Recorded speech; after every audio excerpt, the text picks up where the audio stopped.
improvements to the different intersections. And so that is really the main purpose for that, for the development agreement. Again, is just because we don't have a adopted traffic mitigation program. So typically, if we did have that, this project would not necessarily need or have a development agreement. We also believe that it assists us with the wetland mitigation because it is on city property. It's off-site, so that would allow the applicant to do those improvements on city property. So there's kind of an agreement for that as well. The draft EIR, I mentioned that staff is putting that on pause. We do want to incorporate any of the comments that we received from the WIAT Tribal Historic Preservation Officers and public in general. During the 45-day review period for the draft environmental impact report, we really only received one public comment on that, and it was regarding the transportation. And the final EIR will reflect our response to those comments itself. I believe the Planning Commission had those comments at the December 10th meeting as well. So they were incorporated with that staff report already. Yesterday, I did receive a public comment written, and I did provide you a copy at the dais for each of you to review. It was appears to be a property owner in the Sunset neighborhood that is concerned about the project and the impact on neighborhood parking. That has been a topic in the past. It will continue to be a topic pretty much anywhere we do infill development, have projects in the city of Arcata.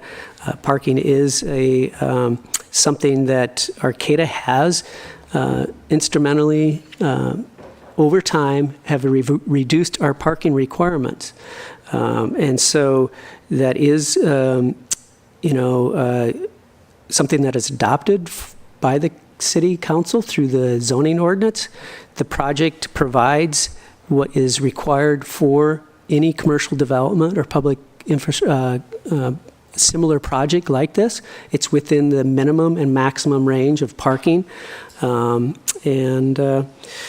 As far as my staff report, I'd be happy to answer any questions. But again, staff is recommending that you review the additional items that were provided in your staff report, including the Planning Commission Resolution 20-01, make comments to staff, and I'd be happy to answer any questions. And of course, continue the item to February 11th. By that time, we hope to have more information regarding the outcome of our meeting with the WIAT tribal representatives.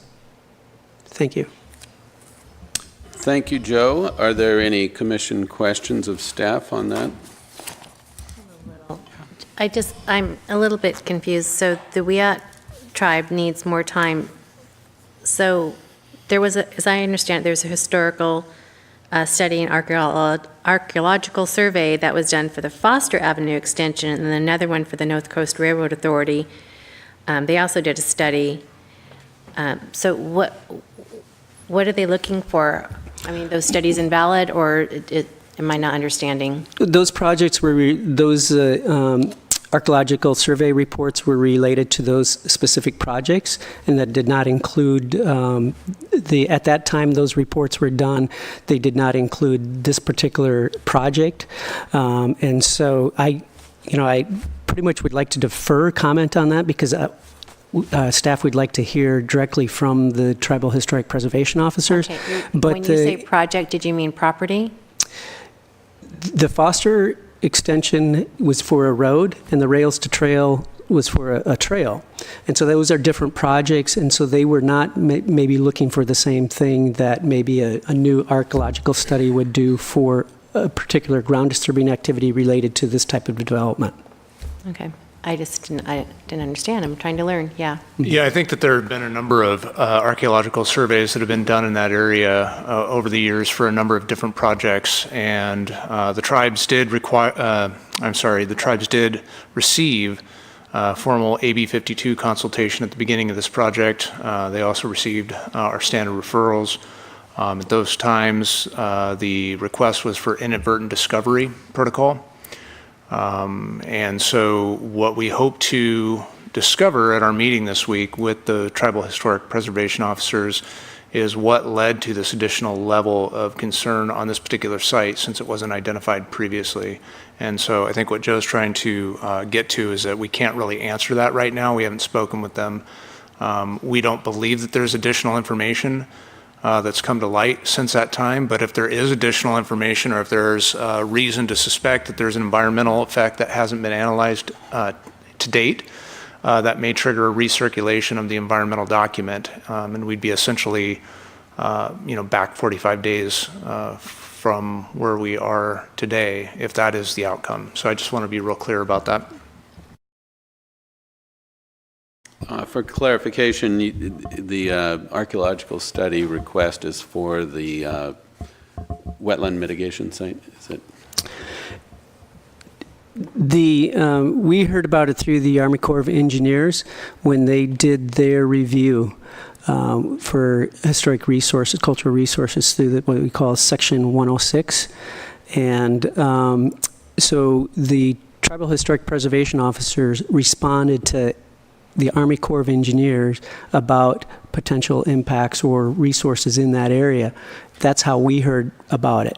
So it's related to the ground disturbing activities of the Open Door Clinic, but it was associated with the wetland area that's being filled. Thank you. So it is actually the clinic property Yes. itself, not the wetland property. Correct. It just was triggered through the wetland. Yes, sir. Okay. All right. Other questions?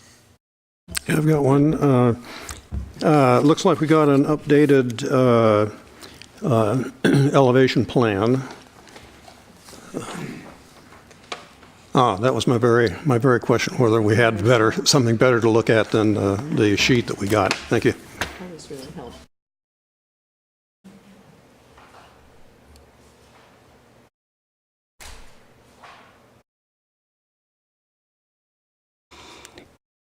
And the architects are present in the audience as well. I believe they're going to be presenting information about this too. So might we want to postpone questions for the architects when they're up? I just have a couple questions for later on. Okay. Anything else? Judith? Yeah?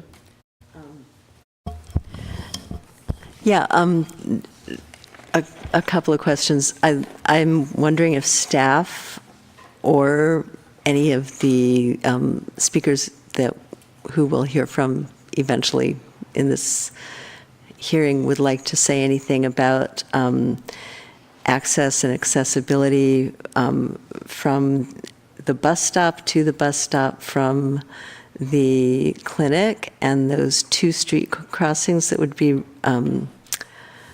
indicated. At our last hearing, there was a speaker who was concerned about that, who isn't apparently here this evening, but it is a concern of mine as well. So anyone who'd like to address that, I'd really appreciate that. I'm interested to know why the elevator was eliminated, since again, that is okay. Okay, so you can explain that later. So that's perfect. Now we know there's an elevator, but not a penthouse. And then I did want to ask staff about the development agreement terms. You mentioned that you want to flesh that out before our next hearing. And I'm wondering, are you hoping that we'll take action on these items at our next hearing? In other words, if we continue this to February 11th, is that the hearing at which you would hope we would take action? The February 11th we want as kind of a placeholder, depending how the outcome of our our meeting with the TIPOs is going to be. But yeah, and then any other action, we would like to move this on to the city council as soon as possible, for sure. So yes, as soon as possible, we'll get those documents for you to review and make recommendations to the council. Short answer, yes, February 11th. It's our target date. And those proposed terms for the development agreement will be filled in that packet? Yeah, the really, I think Joe mentioned this in his staff report, the main motivation for a development agreement is the traffic mitigation fee. And so that is largely the only term that's really motivating this. There are going to be a couple of other terms around the treatment for trails and the exchange for the wetland mitigation site. We haven't had an opportunity to sit down and look over those terms with the applicant yet, and so without their benefit of reviewing them, we didn't want to bring them forward and make them public. The intent is that you'll have those for February 11th, and that you'll be able to take action on them in the ideal scenario. Okay, one question, another about the development agreement. My understanding is that this type of development agreement can be written in a way that would hold any possible future owners of the site to that agreement, or it can be written in a way that would, in effect, release any future owners if all of the terms of that agreement have not been completely fulfilled. And so I'm wondering, are you anticipating that this agreement would still obligate future owners in case Open Door ends up not still being the owner at the time when all of the terms would have to be fulfilled?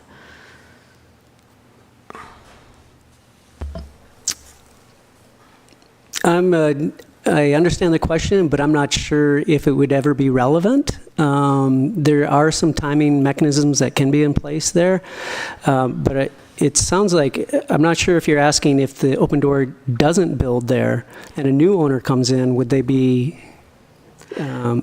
required to fulfill that? And I think based on that, we would have to evaluate it according to the traffic study that was done to see, because mainly the main factor for the development agreement, again, is the transportation and future transportation fees. So if a project doesn't require that, then I think it would be null and void, and there's probably an out for that. I'm actually thinking more in terms of the project is built, and then for some reason in the future, Open Door no longer owns the project site. And I know Open Door has no plans not to own that project, but we have seen transfers of healthcare facilities in the area in the past. At this point, we don't anticipate any of the obligations from the applicant that would require long-term requirements. So they would be fulfilled at or near term. Like, let's say the wetland mitigation plan. That's a 5-year plan to monitor that. So if it's not successful with the planting, with the native planting and getting the type of habitat we are looking for in that wetland, and Open Door sells that property on year 3, yes, they would be obligated for that. The new property owner would be. But there's nothing, the wetland mitigation and monitoring plan is the only item that I can see that would be extended out more than at the time of building occupancy or something like that. Anything else? So my question is, you're looking for feedback, not any action on any of this tonight, right? Correct. Thank you. Okay. If there's no further questions, we'll move on to the public comment portion of this item. If the agent or the applicant, Laura. Great. Good evening. My name's Laura Kadlacek, and I'm Arcata Community Health Center's project manager. Nice to see you all here again this evening. I want to make a few comments on the staff report and then move on to presenting and following up on questions that we had at the previous meetings related to the exterior building finishes and the landscape, and some questions about the generator. So first, regarding the staff report, let's see, just based on the conversations that just went back and forth, I'll just touch on those real quick. I did confirm that the elevator is in the building, but that part that we previously saw popping up is not. So to be clear on that. I guess I would just want to say real quick about the wetland fill area. Staff had said that that area is the reason why we've applied to the Army Corps of Engineers for a wetland fill permit is to technically fill the wetland, but really what's going to be happening there is we're going to be replacing that wetland with a stormwater wetland, and that's right in this area here. So I just wanted to point that out. When you get into a wetland that's a 3-parameter jurisdictional wetland, you have to mitigate for that, even if we're going to make it a stormwater wetland. So just to be clear on that point.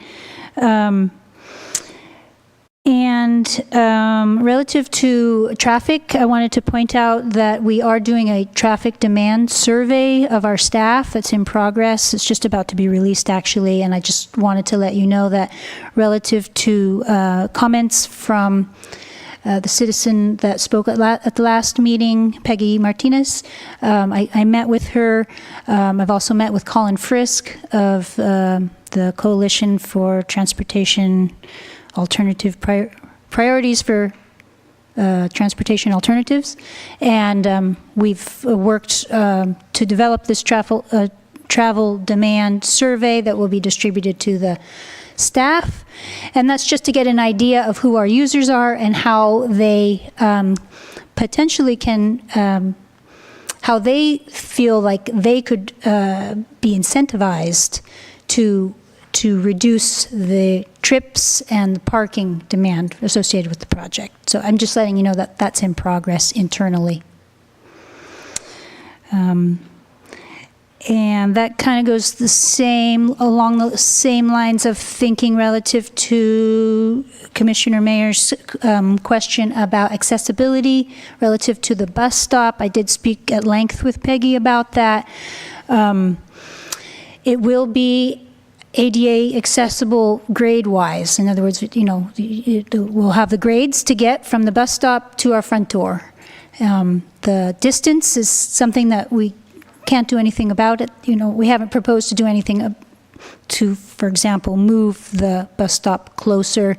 The city has really been, for the past 2 years, been working with us to identify the Arcata Skate Park as the place to do those bus stop improvements, to put that bus stop, the westbound bus stop.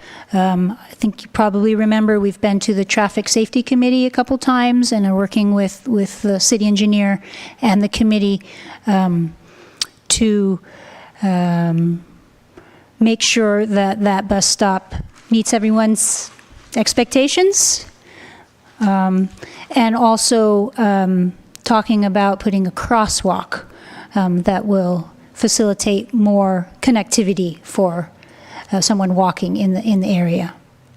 So the other thing I wanted to just say about the staff report is I certainly appreciate all of the work that's gone into it, the resolution, the exhibits, the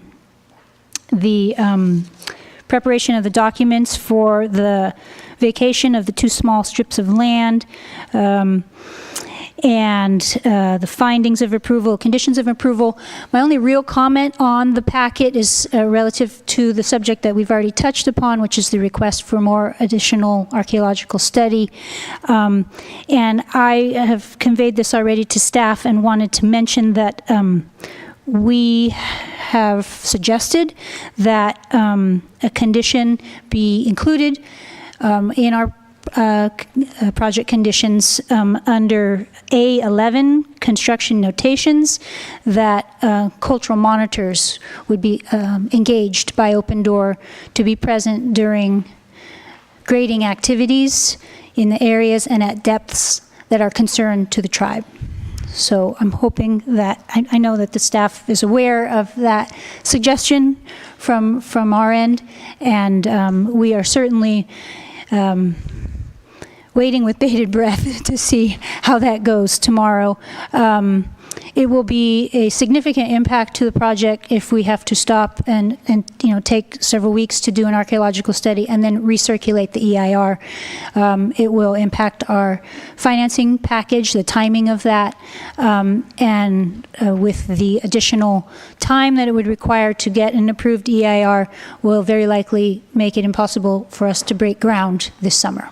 So it's just a reality for us that we're anxious about the outcome of the meeting with the tribes. And we, of course, want to do, we're sensitive to the concerns and are very willing to document the soil profiles when we're in construction there and when there's grading activities there. So just wanted to add those things. So the next thing I wanted to do was to introduce our architect, both our building architect and our landscape architect. They'll go one and then the other to go over our exterior elevations and then our landscape plan and planting plan. So Joe, is our slide up here? I should say.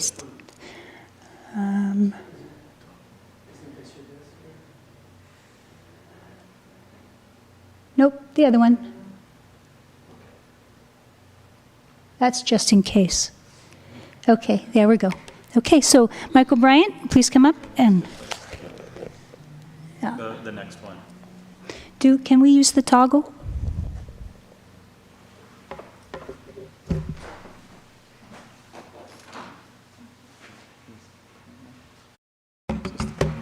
That's the pointer. Got it. Yeah, and just press and point. And what do I press on this, Jeff? Or, this might be able to navigate if you move the. Yeah, I might go back and forth between the questions as we're going through. I'm just going to play for a second so I make sure I know what I'm doing. Okay. Hi, my name is Michael O'Brien, and I work with Pressey and Associates, the architect on Arcata Community Health Center's project. I first wanted to we've gone through the project a number of times at this point, but I wanted to kind of update on some I guess, revisions to the site plan, which was why we added this site plan in. This is relatively our newest site plan at this point. There are a few things minor that changed on the building. There was one, I guess, slightly larger than the other ones, is that larger, but it actually got smaller. The building reduced in size slightly. It was only due to efficiencies in the design as we kind of locked down a few things, and we've obviously progressed since the last meetings on other aspects of the project and continue working forward with the project. And found a few spots in the buildings where we found some efficiencies, so it's slightly reduced. It was a very small amount, but it did reduce the overall footprint. So most of that was taken up with a little bit of extra room in the parking lot here, a little bit more room on the back side, and a little bit more room from the street right here. So it was, like I said, fairly minimal amount of reduction, but it was just in efficiencies in the building. So if there does look like a difference between this site plan and the original site plan submitted, that's where a lot of it is.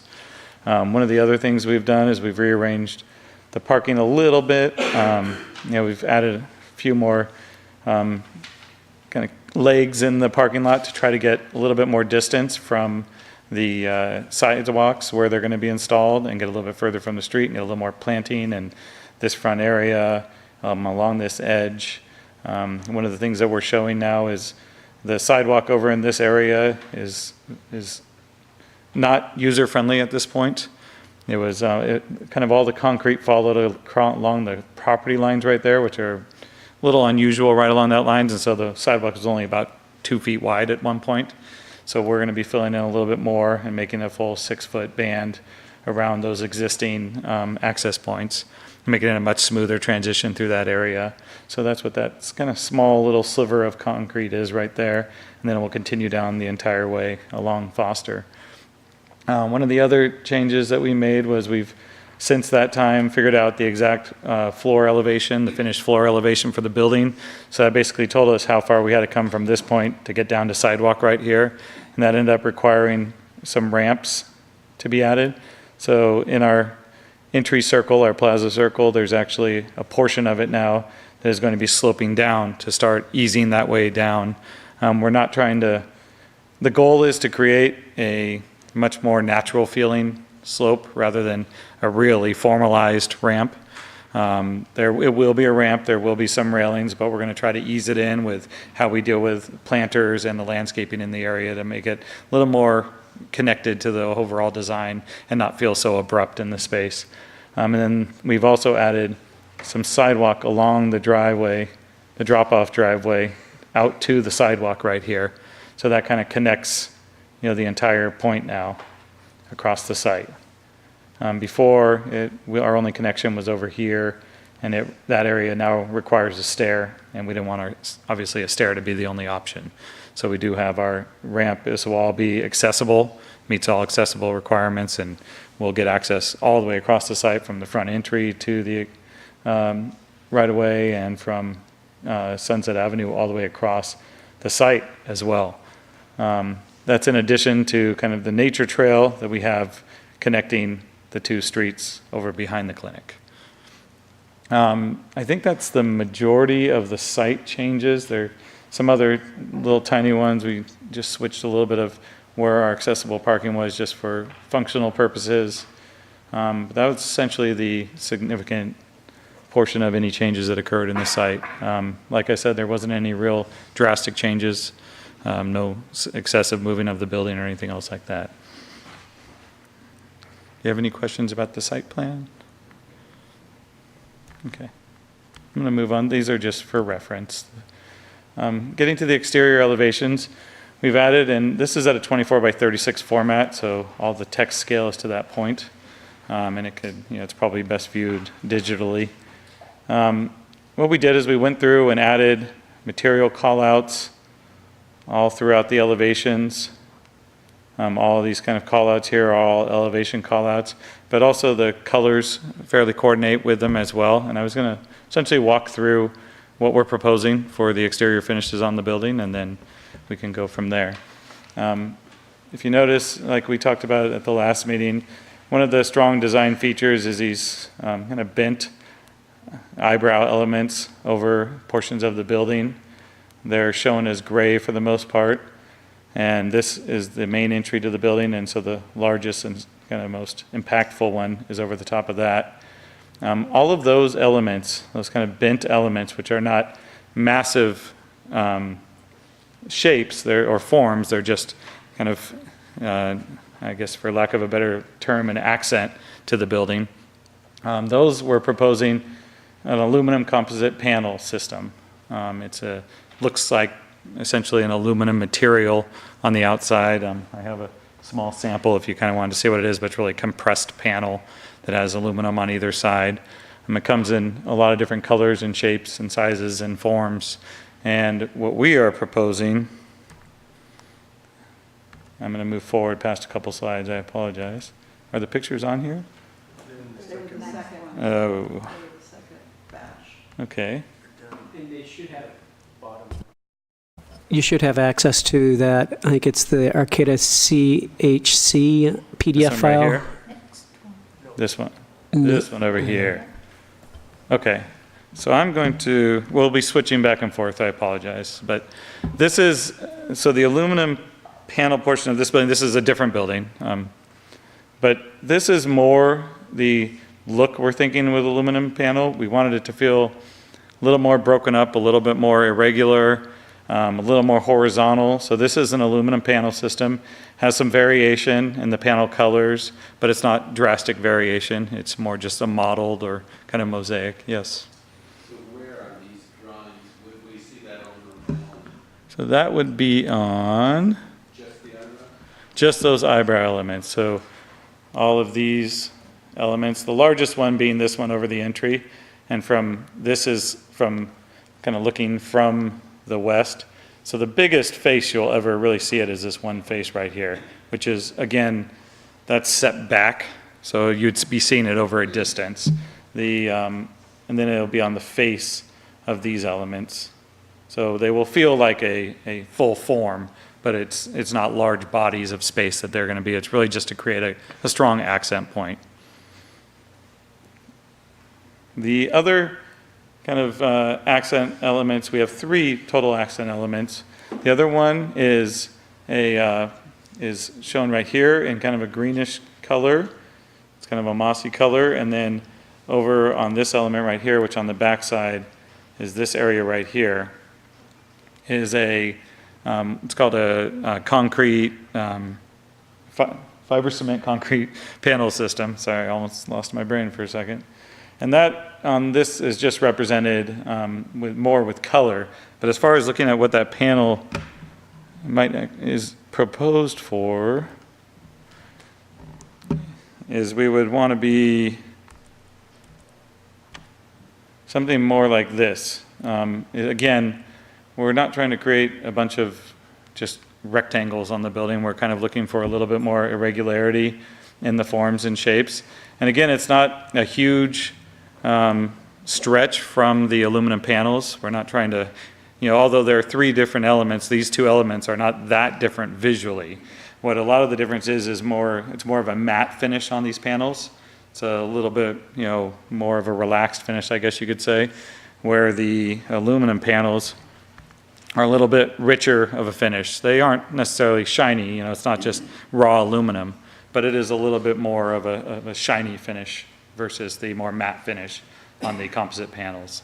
But the patterns won't be drastically different. They're going to be similar, and the coloration will be similar, so they aren't going to separate themselves too much, but just enough to create some different elements. On the other kind of strong elements are these ones that you see that kind of looks like a mottled brownish color, I guess you could say, in the model. That's proposed for a wood finish, so a siding type finish. That was a miss. So something kind of closer to this, a little bit richer of a finish. It would be, right now we're proposing a true wood finish, but there is the possibility that it may change to a faux wood if we can find the right product. The woods that we're looking at are pre-finished woods. They're kind of chemically, the stain is chemically introduced and it creates chemical bond with the wood.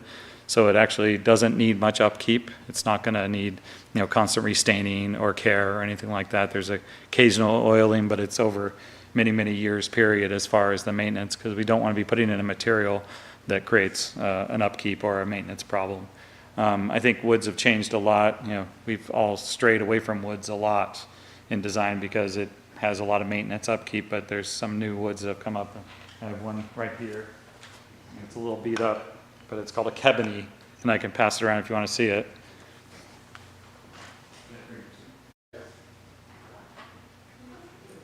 Yes. So that one's a little beat up because it's a sample, but you can see it's very hard. You can feel it. As you can see, and even if you knock on it, it's a very hard wood, but it's, and that coloring is, you can even look on the side of it, it's actually intruded into the product and has become chemically bonded. So it's a much nicer option for doing exterior woods with much less upkeep, but still has the natural kind of flavor to it. I'll bring up the aluminum as well.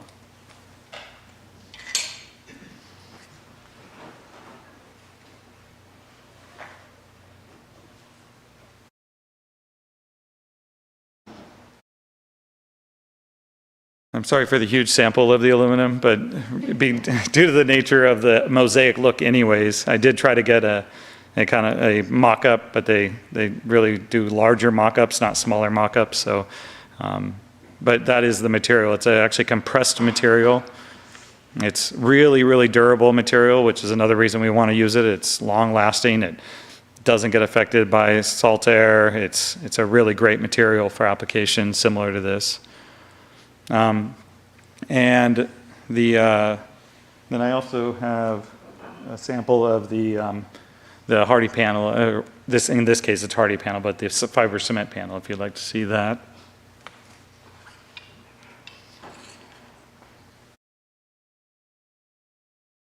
Could I just ask a question about the aluminum? So it'll be in It'll be Yes. in various colors, modeled, so like it was on, Yeah. and this is just one. It's just one piece. It's just a kind of the raw sample. So that isn't even the exact color. The colors are a little bit more muted, a little more gray to them. So, but yeah, it would be in that, what we're proposing is a modeled look. We don't want big, heavy, stark, panels all over the place. We wanted to get that more horizontal line with the more modeled look to it. The other samples I provided over there, the kind of flat one is the actual panel system. It's in a very exciting light gray color. Our colors will be a little bit different. And then the other two samples with kind of the wood grain in it is what I'll show you in a second is the siding. So it's a lap siding versus the panels are more like this image that I showed. So this is the panel system, larger panels that are fit together.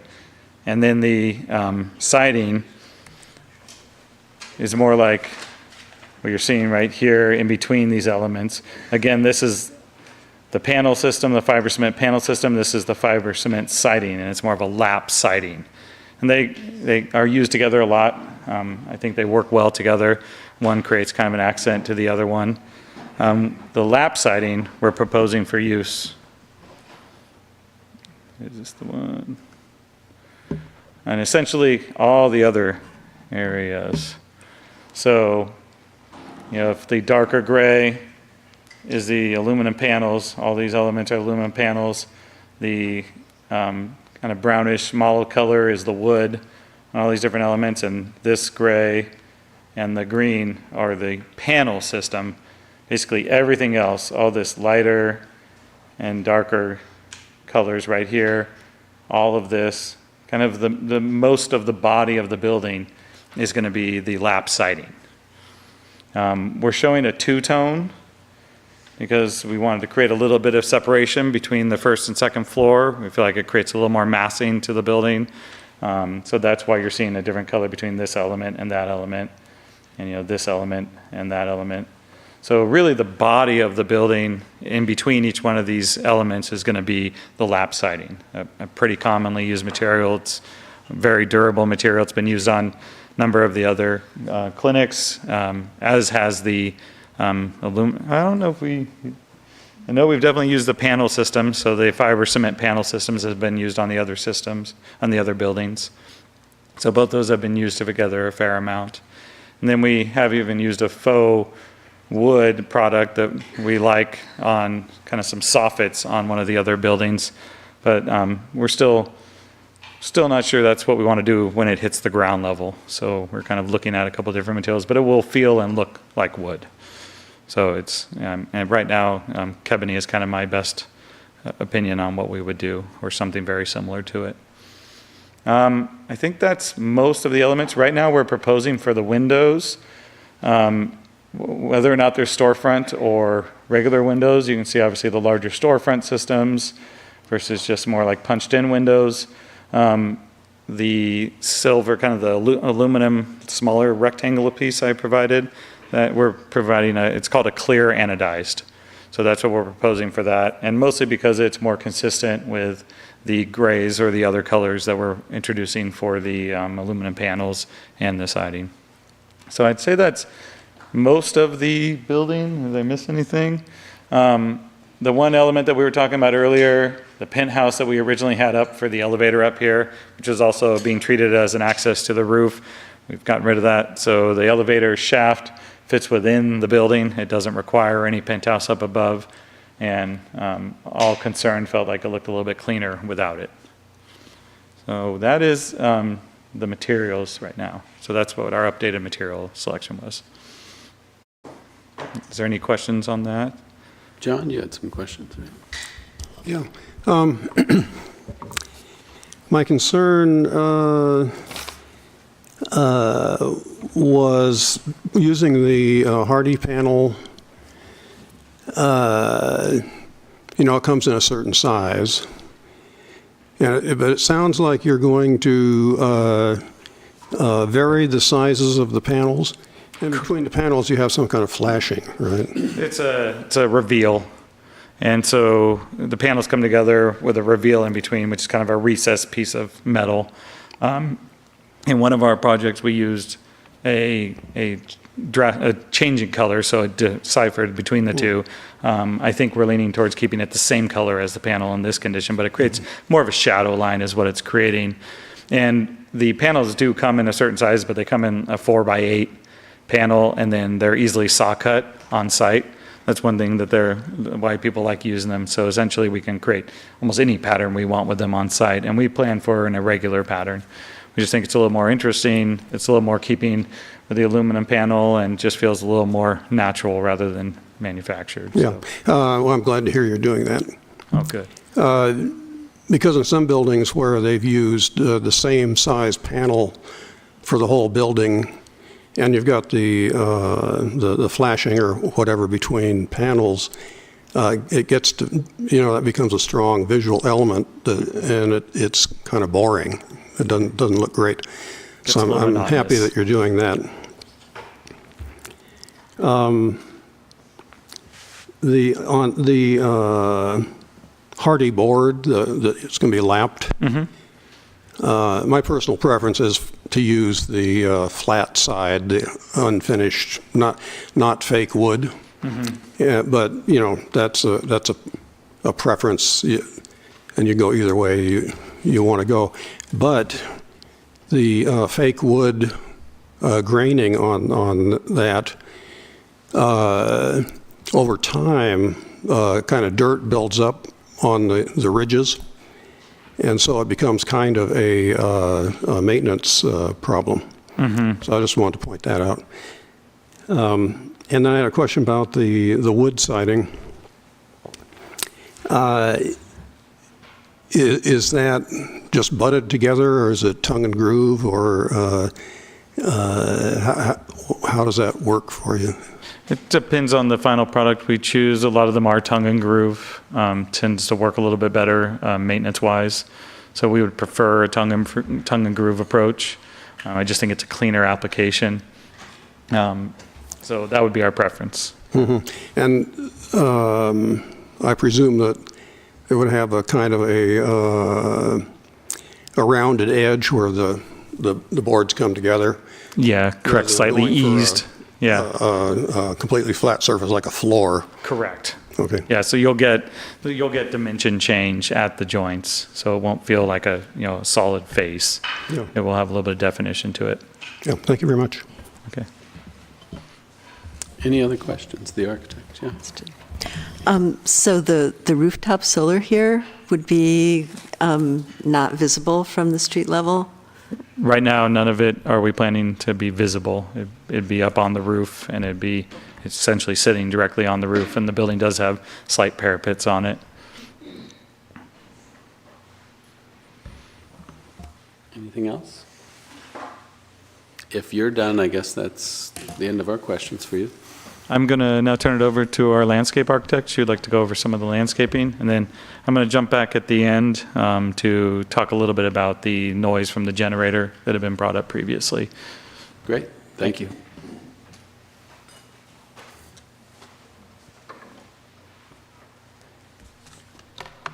Hi, I'm Tanya Wilcox, landscape architect with J. Brennan Associates, and supporting the team in Open Door. And I'll just walk you through, how do I do this? Oh, this thing. Yes? So, you want to get the landscape plan? Yeah, just go down. I think it's this one right here. Oh, I see. Okay. There it is. So now we just go over. There we go. Thank you. So you saw this plan previously, and it is a pretty good overview of the landscape plan. You can see here that we have a mix of deciduous and evergreen trees that are site planned around the property. And then there's an accent tree located in the front of the building at the entry plaza. And otherwise, this is also really useful to see where the bioretention cells are located. They're in a couple shades of green here. And they are spread throughout the perimeter of the landscape, these spaces here, and also there's one in the middle of the parking lot. And in the meantime, we've done a little bit more work on it, but this plan you also saw previously, and I think it explains how we have sought to meet Arcata's code and also be considerate of the MWELO, the Model Water Efficient Landscape Ordinance, and in how we're developing the landscape plan so that we're using plants that really are in the right place per the solar exposure, and that they would be organized by hydrozone, which is something that is something we'll get into in a little bit more detail later on in the design. But these, the colors on this plan help to explain sort of how we've grouped some of the plantings and how we're considering their function on the site. So the red here is the parking lot landscape, and there, one of the important elements is to maintain that view corridor between a 3-foot height and about a 10-foot height, so that you have safety where using the parking lot, but you're also really able to screen the view of the vehicles, and so looking at trees that are over 20 feet tall, and you can limb them up so that you can really get a good view across. And then in the rear of the building, in this sort of purple tone, is the low maintenance area. And actually, most of the landscape is intended to be low maintenance and drought tolerant landscape. But this in particular is also on the north side of the building, and so it's going to be in the shade and would have a little bit more moisture, and so the plant palette will reflect that. On this west side, there's the nature walk, and there we're looking at also, again, a native landscape. There's some shading there because of the adjacent residential development that has been put in more recently in this area here. So there'll be a bit of shade from that, and as well from the new building. And so that is going to use a plant palette that is shade tolerant and can also handle a little bit more moisture, because this is also where the sort of more a moisture regime is on the site. And the front of the building and this entry landscape area is in light green, and that is both perimeter to the building, creating an accent, thinking about seasonal interest and color, and also integrating in landscape for the bioretention cells that should help people sort of intuitively find the entry and how they can circulate into the site. And then lastly, the entry plaza landscape, which is in orange, and is again really reflecting how we might make it an attractive site that is coordinated with the building, considers where views are in and out of the building.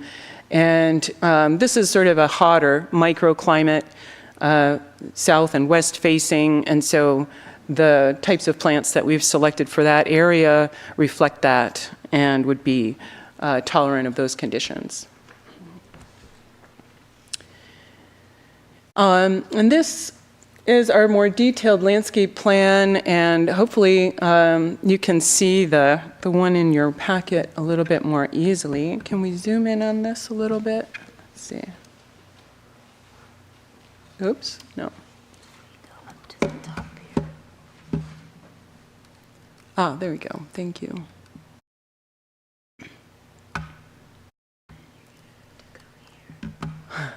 Okay. Clicking. Very good. Thank you. And here, I think what I was thinking I might do is show you a few pictures of sort of the character of the landscape that we are working to achieve for the project. And then I could, kind of toggle back and forth a little bit between this plan and a few pictures that we've assembled from other projects. And so for the parking lot landscape in this area, these are plants such as the coastal madrone and red alder, which are native here. And this is a dogwood that is a beautiful accent plant that would help to create a little color and interest seasonally. And then for conifers, one of the things that we're really thinking about is how does this site fit into its context? How does it relate to the Shea Park across the way and even the distant views and the beautiful native foliage around? So like the pines and cedars and conifers like that. And so in where we have opportunities, a little bit more space, we've included some shore pine. Here in PCC is the shore pine. And so here's Foster, and there we're showing on this edge some shore pine and red alder. And then on the end near the roundabout, we've placed an accent tree that would eventually be large, and that's a red cedar right here. And one of the things I wanted to point out here was, I think previously there was some concern about the views and the view triangle.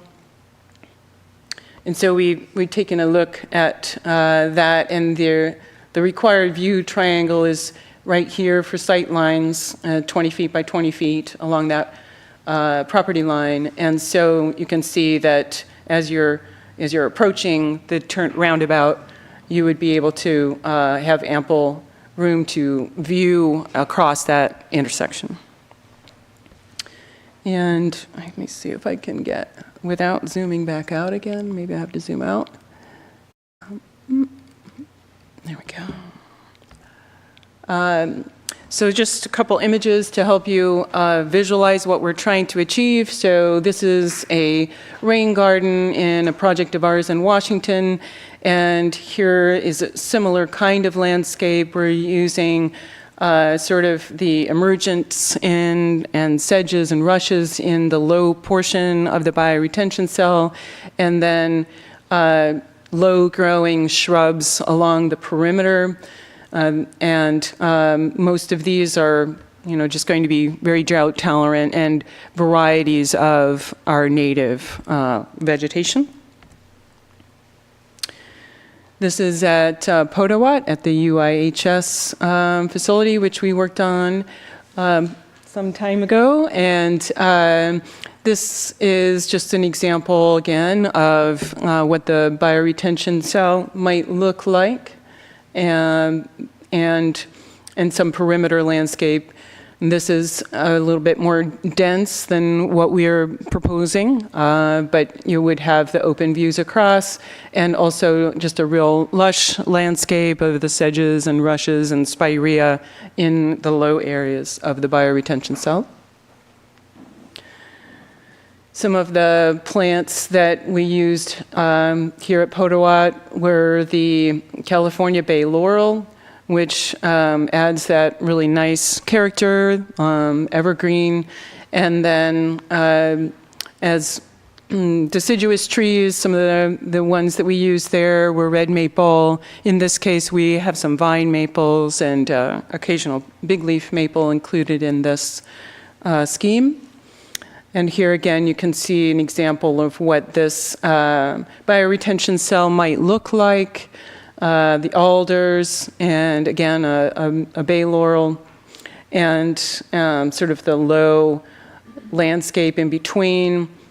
And in this project, we're going to be really looking at a good, healthy mix of tree, shrub, and ground cover to minimize maintenance. and create good coverage over the site so that there's really not a lot of need for mowing and that kind of thing. And so the irrigation design also, you, I think, received a memo on that, and it would be a water-efficient irrigation system that is designed based on the hydro zones across the site. Any questions? Any questions? Yeah. Well, first, let me observe that this appears to be very well done, and I was surprised at the sensitivity to our local area and the preferences of the city and so on. There's just one head scratcher on here for me, and that is the use of the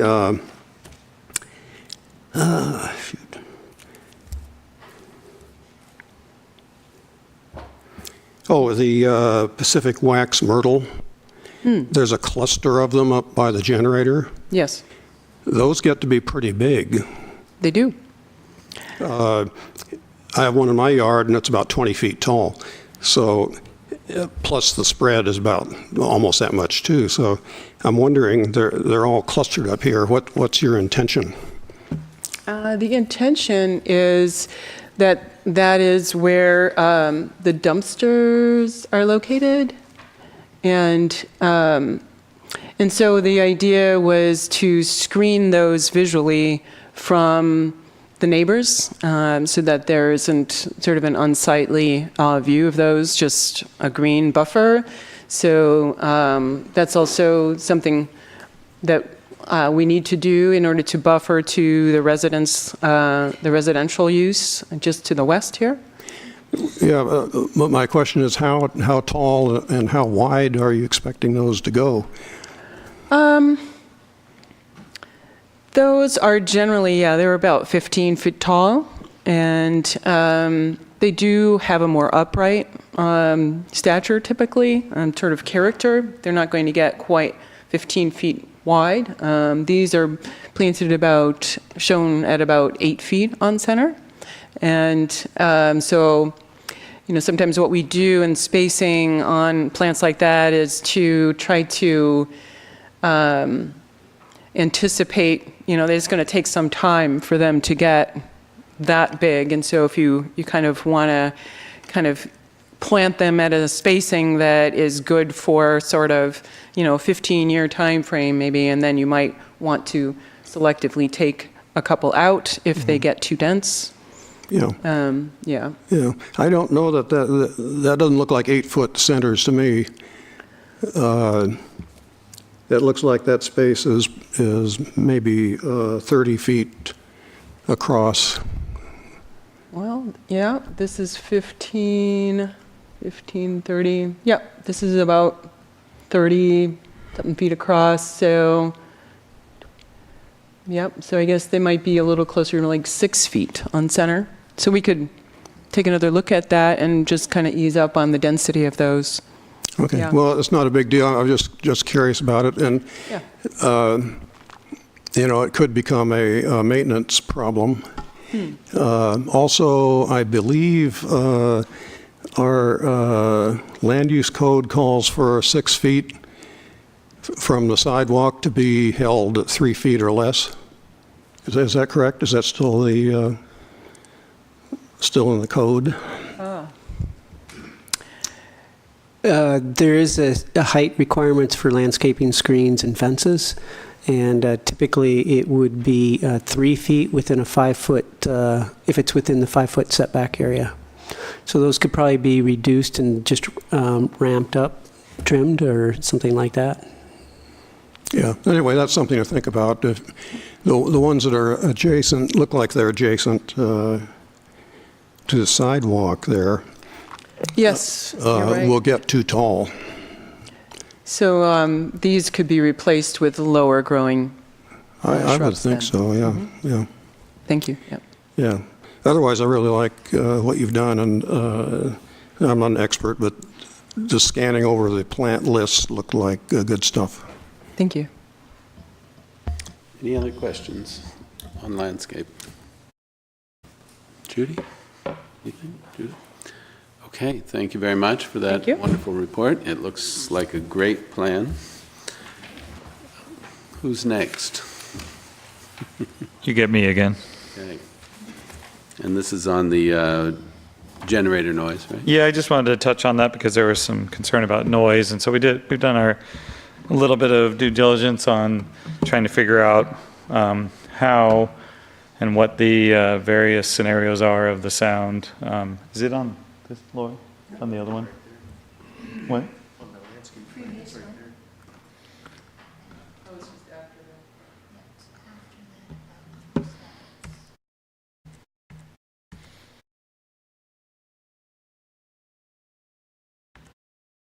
There we go.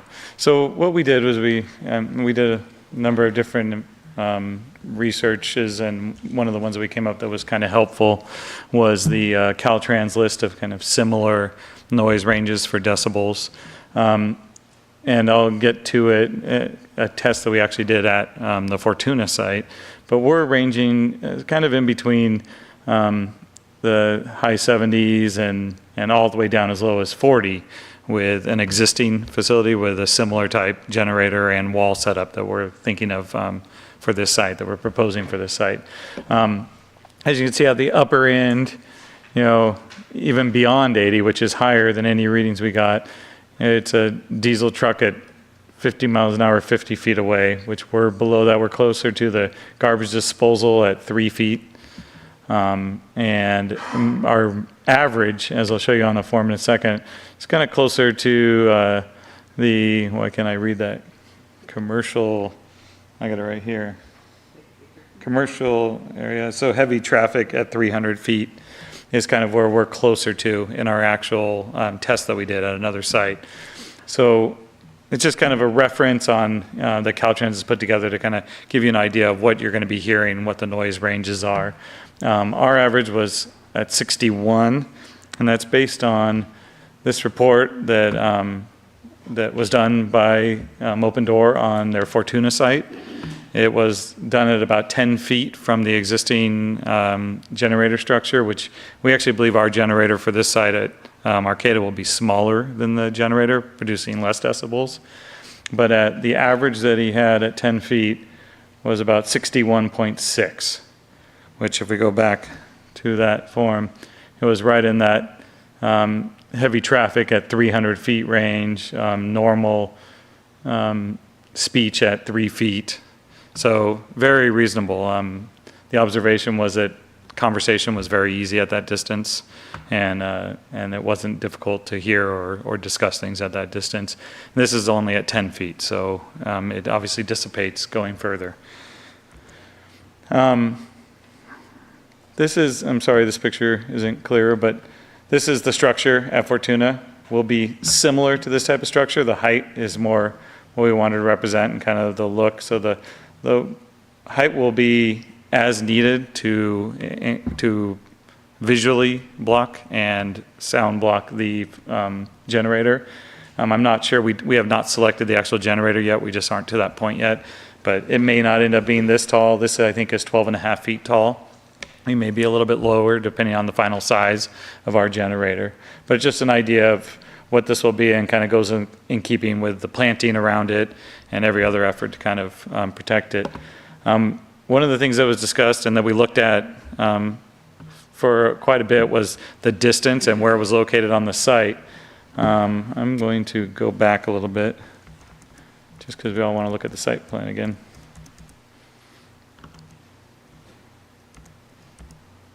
So that use is proposed for right here. And after doing some analysis, one of the other thoughts was bringing it further down on the site.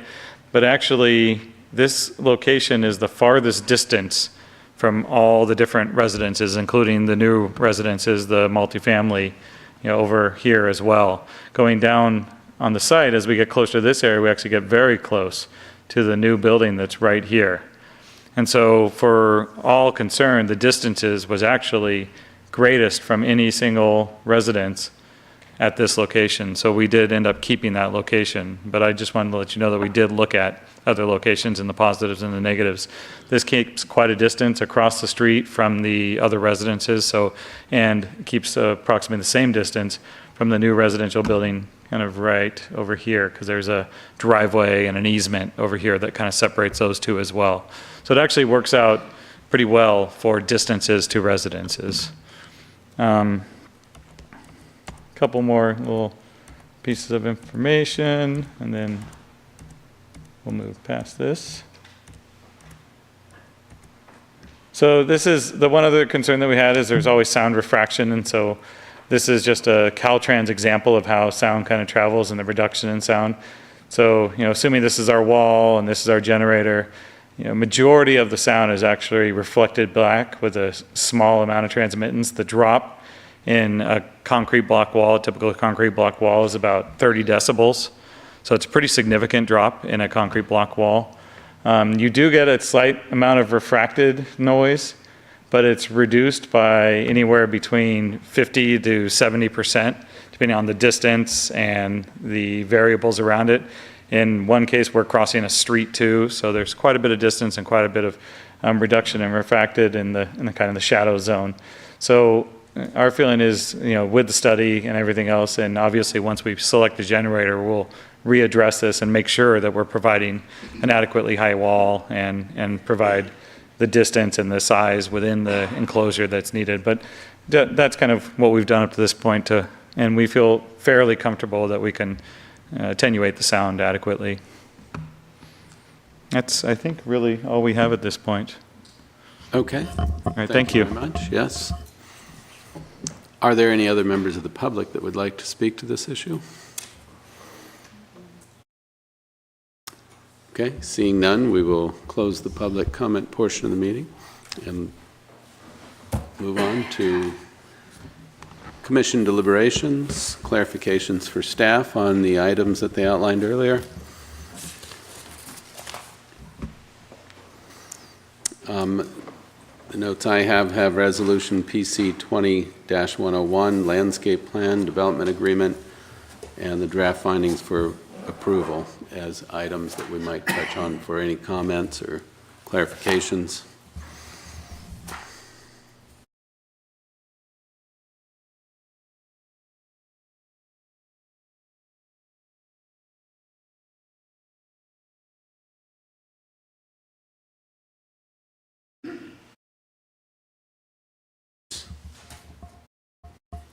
Something there. Yeah. I'm wondering, with regard to the cultural resources work with the tribe, the way it was sounding was basically as a result of meetings that you'll have starting tomorrow, that you'll know more about a plan for addressing anything that may be found that would be of concern. And so it's not clear right now whether any additions would need to be made to the final EIR, or that something is going to have to appear in the final EIR, and are hoping that that doesn't mean recirculating the draft. I don't think we know the outcome of that meeting yet, and we'll be able to determine that later. Okay, so basically what you're looking at is coming up with a plan to address the tribe's concerns, and we'll find out about it later. There's nothing in addition to that we would need to know at this point. Yeah, that's correct. I mean, we haven't had a chance to sit down and speak with the Tribal Historic Preservation Officer that raised the concern. We did submit in our meeting request many of the documents that have been done previously in the area, and are a little confused since we received the AB 52, which is the tribe's formal consultation. We received comments from that asked for incorporation of inadvertent discovery protocol, which is fairly robust in the way we apply it here in Arcata. And so we had anticipated that the project, which has not changed in substantive form since we first circulated the project description through that AB 52 consultation or through our standard referrals, we anticipated being able to execute those requirements through conditions of approval.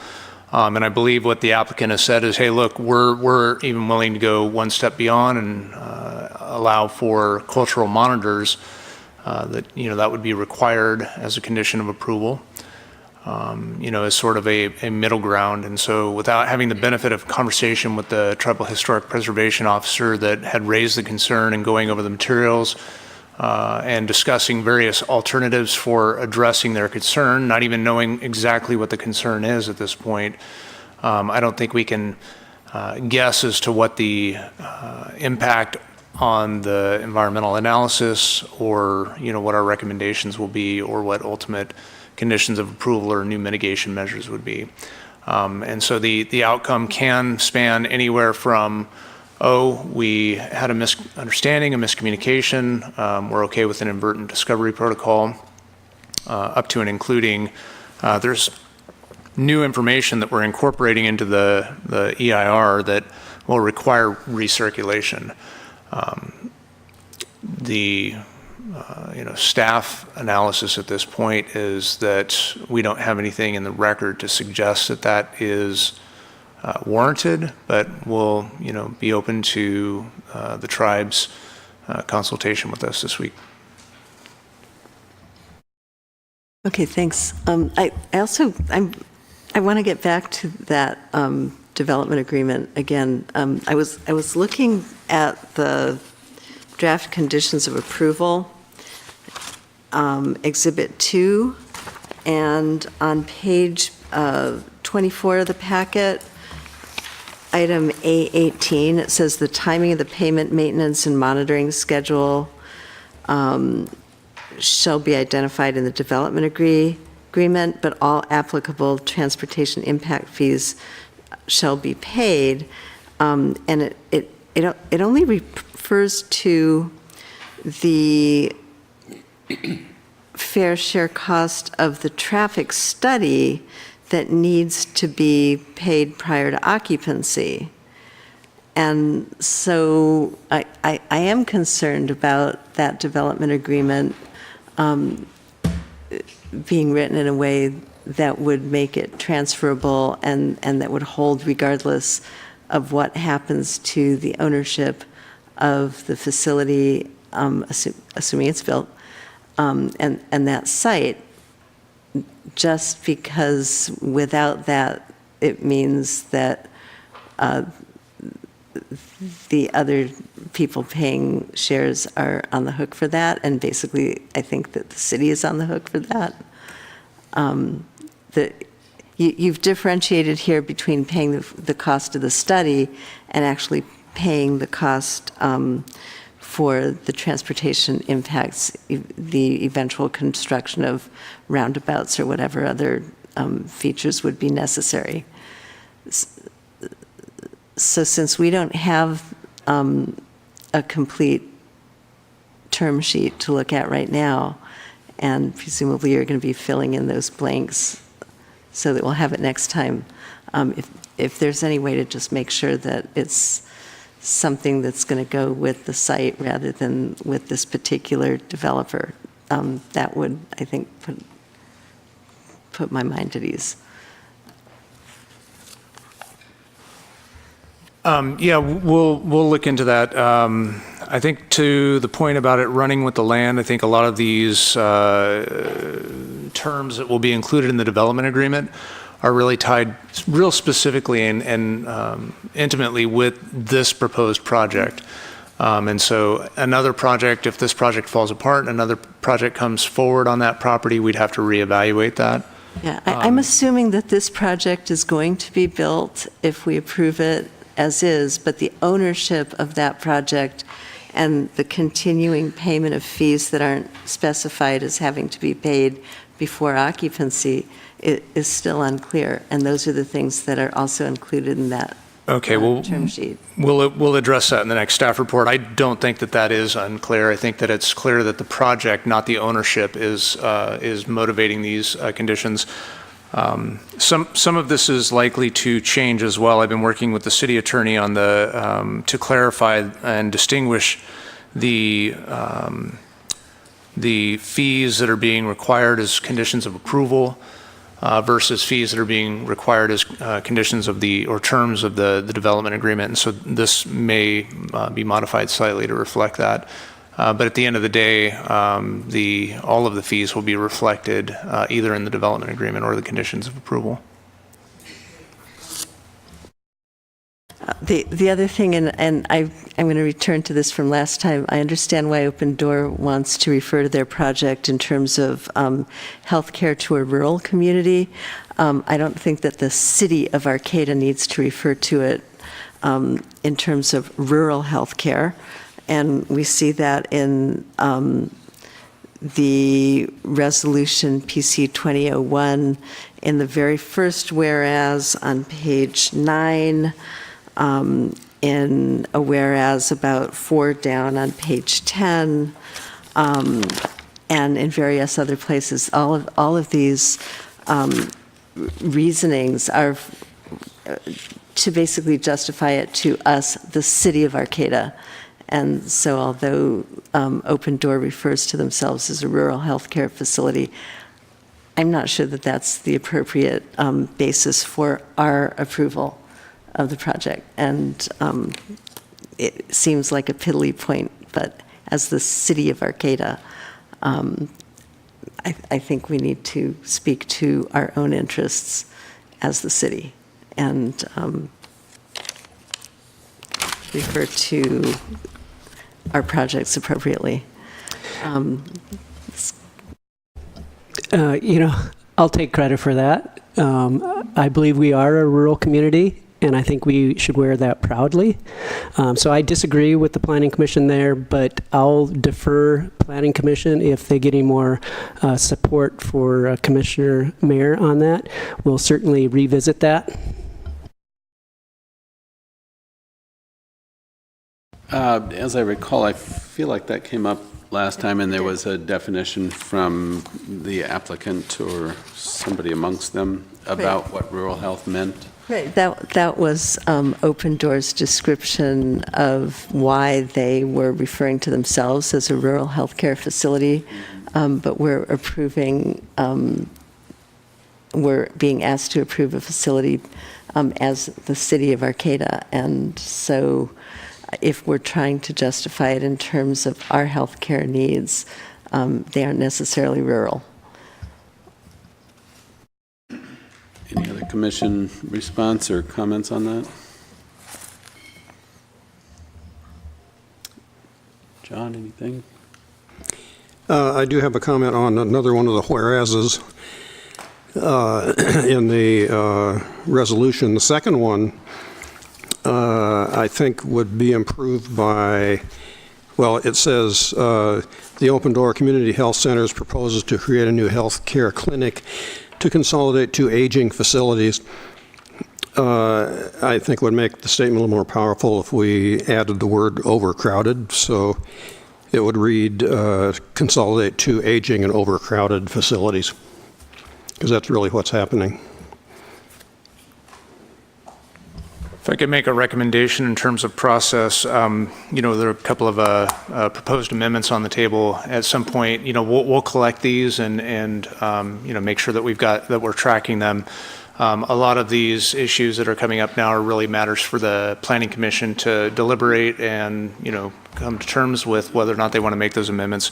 So I'd recommend some sort of straw polling for these changes as we, get to some conclusion on the, and close to an adoption of this PC 2001. Okay, so the first straw poll would be on Judith's recommendation about striking the word rural. And I don't know, do people, I personally need a little more time to think about that. I need to read through this with that in mind. It hasn't been a topic of thought for me at all, so perhaps we could revisit it next time unless somebody feels strongly to tackle that one right now. Well, I don't think it would hurt the presentation at all just to drop the word rural. It would be our community. Maybe it's rural, maybe it isn't. I wouldn't call it urban. But anyway, it's kind of a fine point. Anybody else?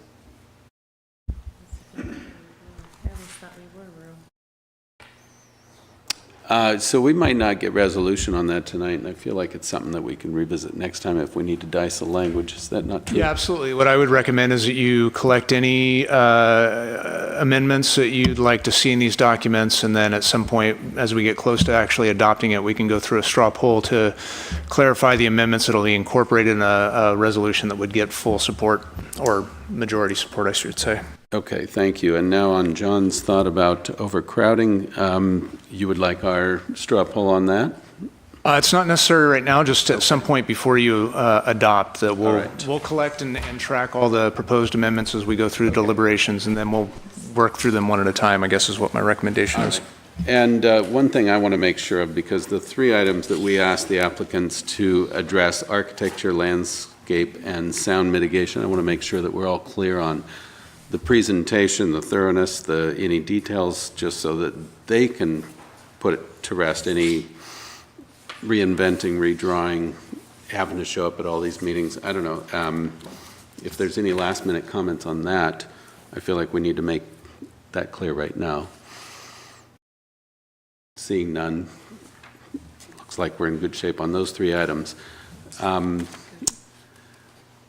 Draft findings, is there anything in the findings that anybody here can't make as presented?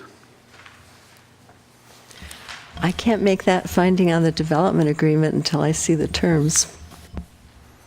Okay, as discussed. Anything else?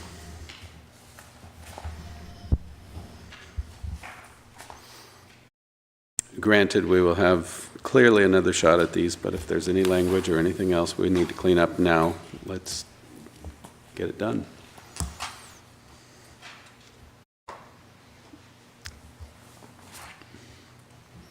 I didn't find anything in my reading. So, the only other thing that's been brought up a couple of times now is issues about the bus, and I feel like we have heard that there really is no alternative. It came through traffic safety and the city engineer. It's the best case scenario in a tight neighborhood. So I don't think we're going to try to reinvent that.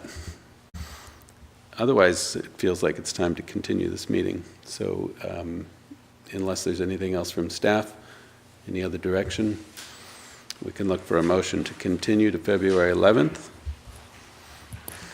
Make a motion to continue this to the February 11th meeting. Do we have a second? Second. A motion and a second. All in favor, please indicate by saying aye. Aye. Aye. Aye. We'll see you, or some of you, on February 11th. Thank you. Thank you.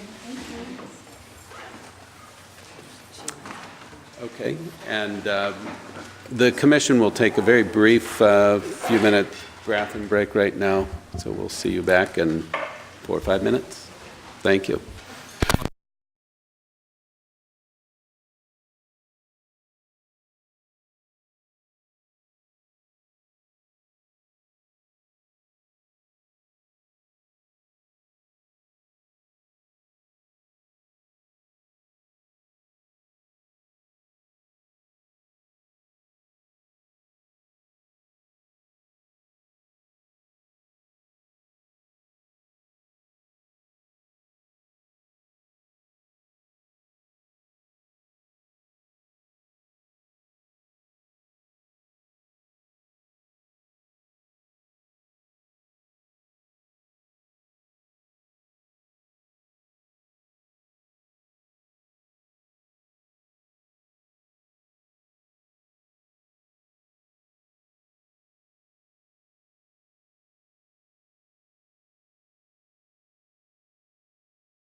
Yes, welcome back to our Planning Commission meeting for January 28th, 2020. We are moving on now to our second public hearing item of the evening, which is the streamlining of third unit production in Arcata's residential low-density zones. Can we have a staff report, please? Sure. So I'm going to start off basically just running you through what's included in your packet, and then David will lead a bit more discussion about third units in Arcata. So this was something that we had talked about at a previous meeting, and we're bringing back. Basically, we are providing material, and we'll look to you guys for what you're interested in learning more about. There probably will be questions. But it seems like AB 68, AB 81, and SB 13 are the three laws that actually changed the code. The code, as amended, is included in your packet. And the memo that HCD put out earlier this month starts on packet page 70, which basically goes through a bullet list of some of the more high-level changes. They did say that they are planning to produce a frequently asked questions list, which has proved really helpful in the past. They did the same thing for the 2017 housing package. So we'll be waiting with bated breath for that, and we'll give it to you guys as soon as we receive it. On packet page 75, it runs through basically the four different types of junior ADU configurations that are brand new in this updated government code. You'll see there's section capital letter A, B, C, and D in the middle of that page. Those are the four sections that kind of run through. You can have, one ADU, one junior ADU, and different configurations for both single family and multi-family parcels. So a lot of the back and forth with HCD and questions from the community have come from this section of the government code. And there is kind of a term that's been thrown around called the, I think, triplexification of single-family zoning, meaning that essentially now where you used to just be able to have one housing unit by right, you're now allowed to have three. So that is definitely something that I'm assuming the commission will be interested in learning more about. May I ask a quick question? Sorry for interrupting. Yeah. Can we just, for clarification, so that we're all on the same page, NRTB audience perhaps, these laws have passed. They passed on January 1st. They now override any code that we already have that doesn't include these laws? Correct. Yes. So it mentions on the HCD memo, basically these assembly bills and Senate bills build upon recent changes to ADU and junior ADU law that came about in the 2017 housing package. And they also further address barriers to development of these ADUs and junior ADUs. So my understanding is the intent of the legislature with this last session was to kind of revisit what they had started and further clarify things and also further reduce barriers. So that is kind of the context of this discussion. Does that provide kind of some clarity? Yes. So a couple kind of high-level things that are resulting from these changes, CCNRs that would prohibit ADUs are now voided and unenforceable.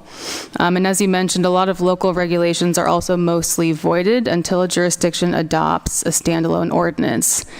And the standalone ordinance would not allow a jurisdiction to do whatever they wanted, but basically you would be able to have standards as long as they were able to be ministerially approved. And adopting a local ordinance would give more control over design criteria and development standards and parking. So those are basically the high-level things, and if you have any questions, we can try and answer them. I have a basic question. What's a junior ADU? Oh yeah, we started maybe too far ahead. So a junior ADU versus a regular ADU. A junior ADU is limited to 500 square feet. It's not required to have a full kitchen and can use the bathroom, a shared bathroom with the primary unit, and it has to be contained within the existing footprint of a home. And the intent is basically to carve off a small unit that is not quite as fully functional as a regular ADU, which are typically detached. And so this new law would allow one junior ADU to be carved out of an existing primary dwelling unit, as well as one ADU detached in the rear of the structure as well. So it has to be part of the, of another unit? It can't just be freestanding? Correct, yeah. And there is some language in the new code, I believe, that says if you need to provide basically access to the junior ADU, you can extend the footprint of your existing primary dwelling up to 150 square feet, basically just to create access. But it's limited to that. But at present, you could do what is actually a junior ADU under the current codes, can you not?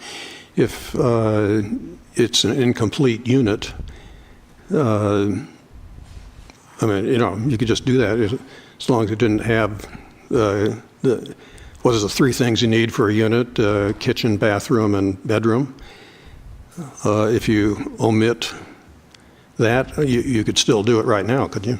I mean, essentially, yeah, if you were considering it to be a bedroom of the house, yeah, you could do that. But the intent is basically to allow 3 totally separate households to live on one single family parcel. And then we would get to count that as a, against our, what's it called, Rhino? Arena. Yes, Arena, that is the good news. Yes.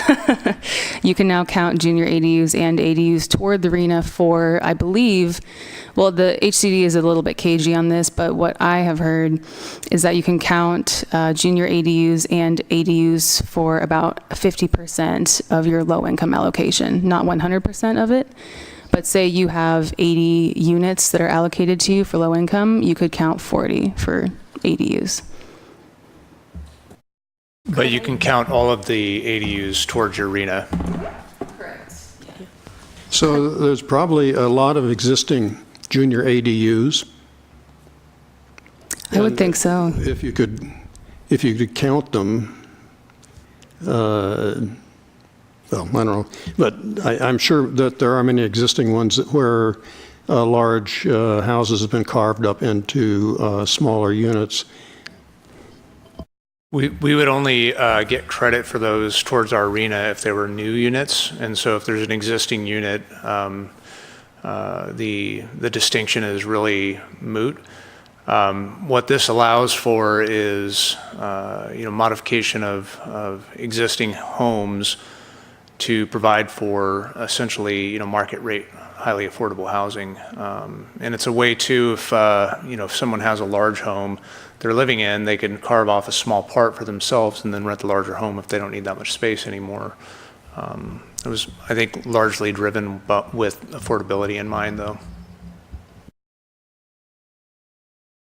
I was just wondering if you could clarify, the CCNR regulations would be they'd be void, and is that, can you maybe clarify? Sure, yeah. So with regards to HOAs, or? Yeah, so CCNR, Joe, help me out. What does that stand for? Conditions, covenants, and restrictions. Right. But currently, the city of Arcata really doesn't entertain those. Those are private agreements between, property owners and stuff like that. So I'm not really sure how the city would, I guess, through our zoning process and building permit review process, we would ignore any CCNR that would be part of that homeowners association, I guess. I don't know. So I thought it said that it voided that, and that if you were part of an HOA that had a CCNR that said you could not do a junior unit, that you could under the new That's HCD correct. laws, right? That's correct. Good news. Yeah, the language as written was voided and unenforceable. And the city of Arcata does have at least one set of CCNRs in approval for a project that prohibits second units within it. And I think as we were finalizing the map on that, we were, also simultaneously seeing these changes come out. And I believe that I believe our interpretation would likely be is that any of those covenants that were approved previously are no longer in force and effect. And if someone in one of those subdivisions comes forward, regardless of what's recorded on title, they would be able to create accessory dwelling units. Can you identify what subdivision has those CCNRs?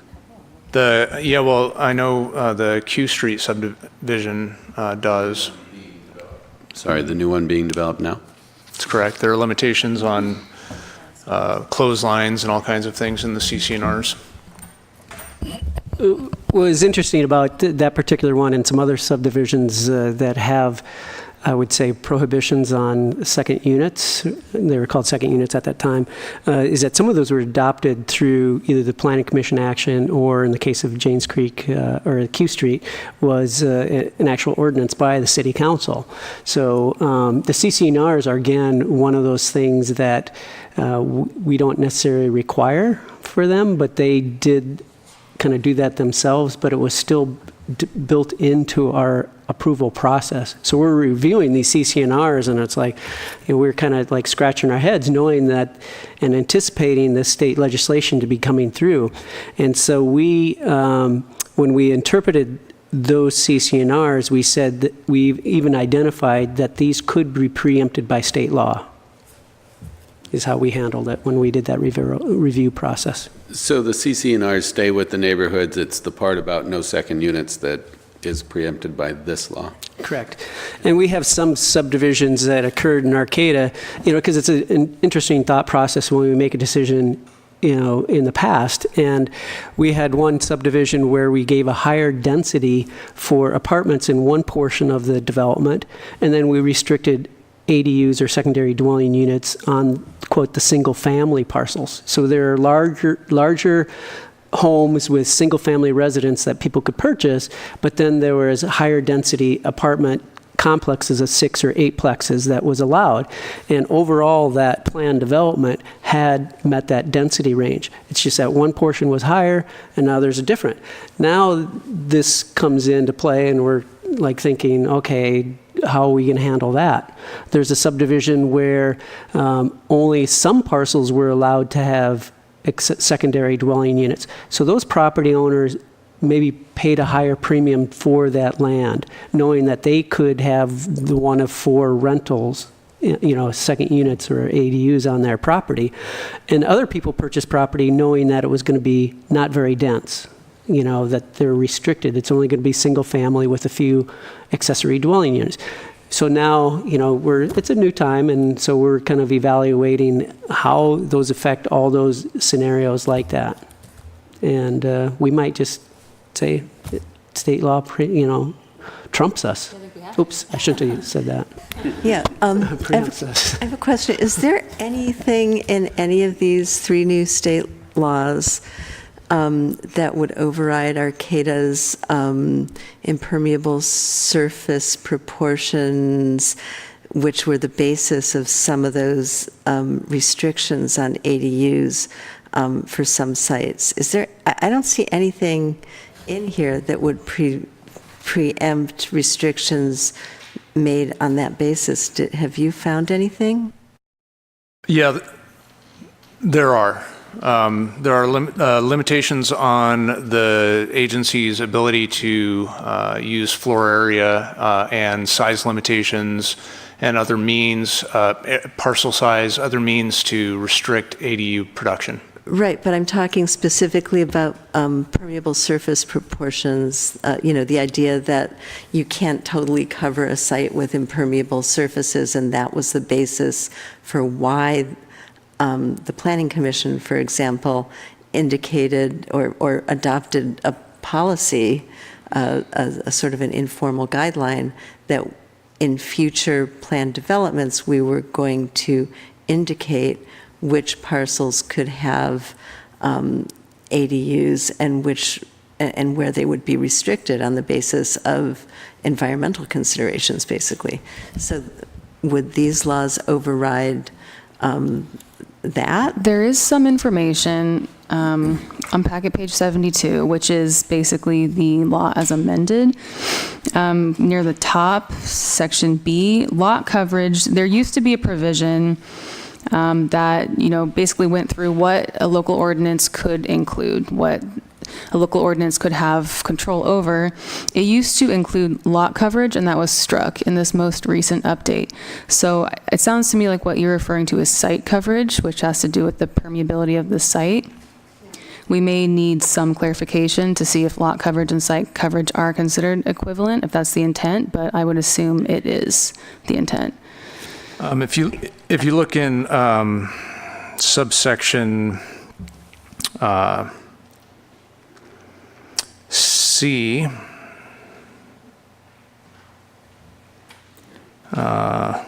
Same page? I'm going to have to find I believe it's C, subsection CC. There's layers and layers of sections and subsections in this code. It's so bewildering. I don't know what packet page it's on, and I can cite that for you in a second, but basically it reads, and this is listing among the limitations to the jurisdiction's enforcement. It says any other minimum or maximum size for an accessory dwelling unit, size based on a percentage of the proposed existing primary dwelling, or limits on lot coverage, floor area ratio, open space, and minimum lot size for either the attached or detached dwellings that does not permit at least an 800 square foot accessory dwelling unit that is at least 16 feet in height with 4-foot side and rear yard setbacks to be constructed in compliance with all other local development standards. And I believe that is in reference to the provisions for what a local agency may allow for in its local ordinance. So the short answer is yes, and we can get a little more detailed answer for you in a second go around on this. But in short, the state has said, look, you're going to allow accessory dwelling units to be built, and they can be closer to yard setbacks than you want them to be. They can be taller than you want them to be. They can cover more of the site. You can't use the small sites to say you can't use them. Okay, so what if allowing those dwellings would cause us to be in violation of our MP3 or MP4 for runoff from our site? I mean, we have requirements that in effect speak to permeability of the site and where storm runoff needs to stay. So what if approving an accessory unit would cause us to violate some other environmental provision that we are committed to not violating?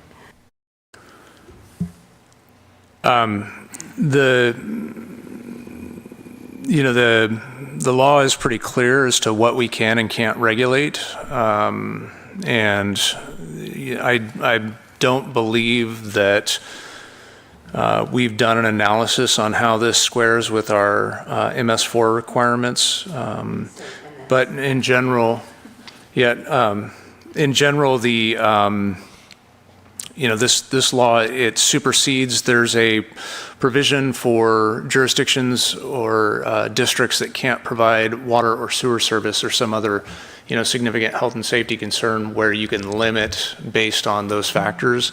But there's no other, to my knowledge, I mean, Dilo or Joe, if you can correct me if I'm wrong, but to my knowledge, there's no other call out for other exclusions for other environmental purposes. Well, one other thing I would just add to that is David is correct.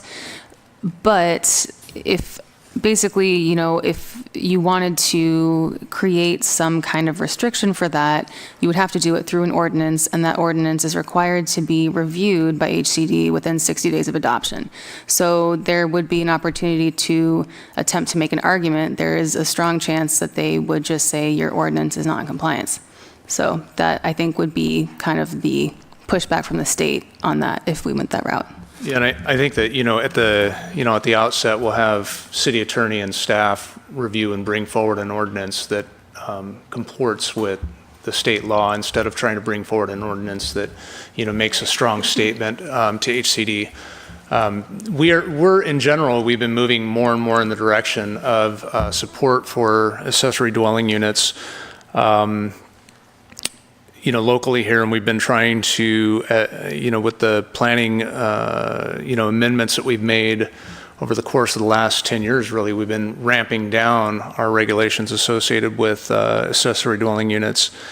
And so I think that, what the state has done here effectively is to say these are ministerially approved. And so there's no question. We're not even asking environmental review questions. There's no CEQA to apply because they're ministerial. Extreme example would be Olympic Games.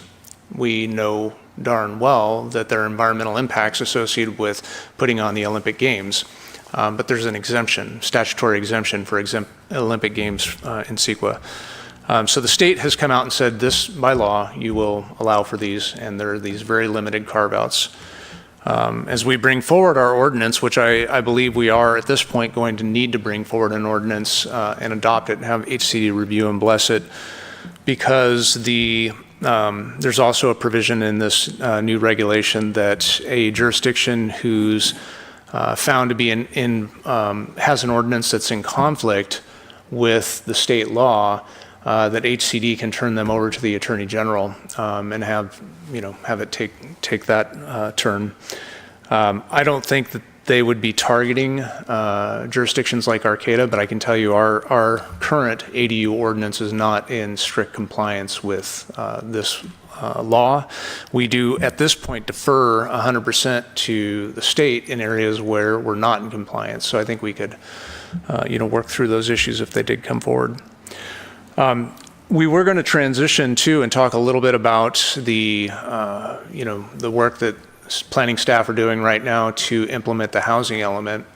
The state has now come out and said that you can do 3 lots or 3 houses on a lot, a primary, an accessory dwelling unit, and a junior accessory dwelling unit, and those are all allowable by right. So for all intents and purposes, every single parcel that has a single-family home on it could come in and request that they, triple the density, the unit count density. I will say that my read on the junior accessory dwelling unit largely just carves up existing space into multiple units. So it's not really densifying like adding an accessory dwelling unit is. But one of the implementation measures in our housing element that was just certified by the state calls for going one step further than what the state is calling for. So the state says, hey, look, you can densify by right, adding an accessory dwelling unit, and you can partition by right, adding a junior accessory dwelling unit. The city's implementation measure essentially said, we think there are probably some sites within the city, if not every residential site, at least some sites that would really allow for 3rd units by right. No junior, just full-on 3 units. And, we have talked about this previously as a, way to densify the city without, changing the character, in terms of at least the way that the buildings look.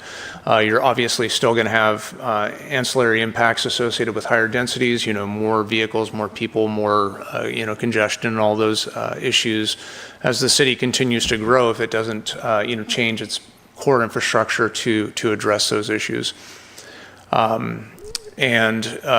Certainly that, does represent, change in the, the ways that we've enjoyed the city, as residents heretofore. But that is the policy that was implemented in the housing element. And so what we're looking to right now is, are there certain subdivisions where if you, applied a, design standard approach or, or identified that, the subdivisions were created with, relatively large lots to begin with, where those subdivisions could accommodate, 3rd units by right.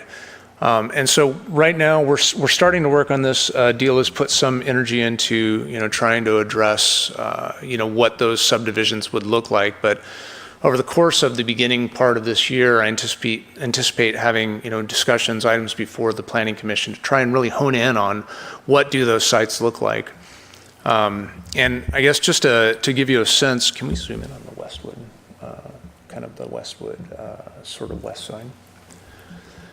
Just to give you a sense for, some of the areas that, at least conceptually, I've been thinking about may support this sort of densification. Yeah, if you could zoom into sort of a sub-block level. Looking at the Westwood neighborhood, there's several homes, the standard home in that subdivision allowed for a relatively large front yard, fairly large backyard, and the homes were fairly modest size. Some of those, not many, but some of those units in that subdivision have been, remodeled, have, additions placed on them already. I don't know how many of those additions were, in fact, second units, but, there's, or whether they were just expanding the internal living space. But you can see with just a casual glance of the aerial imagery, there's a lot of open space in the backyards. And so here's an area where, if maybe the design standard said, look, you can do 3 full units on your site as long as one of them is a second story. That would allow for, basically a footprint, excuse me, that looks relatively similar to the rest of the neighborhood. You'd, get a little bit more elevation, but it wouldn't be dramatic, and it would be, consistent with many of the homes in that neighborhood. And so we're looking for, constraints and opportunities like this, and really trying to come up with a tool that will help us to evaluate, where could we implement this housing element implementation measure and take advantage of sites that are, already built out. They already have the infrastructure. We would be, densifying maybe even as much as 3 times the amount of units, perhaps as much as, 75% to, maybe 125% of the, the in fact livable floor area. And try and bring forward some standards for the Planning Commission to weigh in on as to how to identify those sites. So I know we're kind of springing this on you, but we've been thinking about accessory dwelling units. We've been talking about it for some time now. But I think any insights or deliberations or discussions that you might have now that might spring some ideas that we can start to work with. Ultimately, what we'd like to do is to take that, come up with sort of a draft of what this would look like, working with the Planning Commission to flesh that out, and then start working with the community to vet it with the community, ultimately come forward with a zoning amendment that would allow for these in some limited situations. Could I ask a question with clarifying then? So for example, a particular parcel can have 3 units, or say a parcel does a second unit and a junior unit. For counting for RENA numbers, say for example, a second and a junior, is that 1.5? Or would that be 50% for each?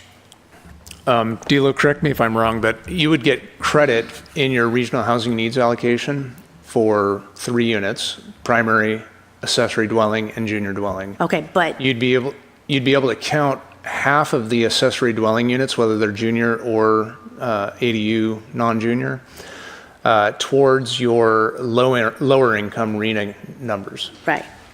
Okay, Yeah, that's my understanding as well. thank you.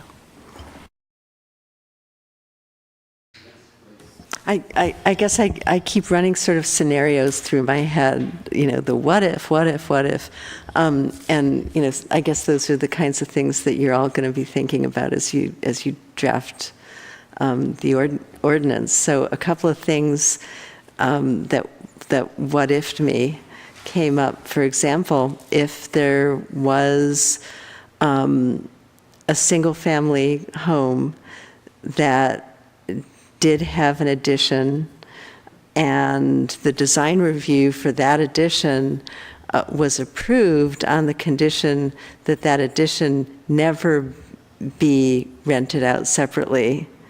Are those conditions now going to be all void, all moot? Does this override all of those years of design review that set conditions like that automatically, or is that something that the ordinance is going to have to specify?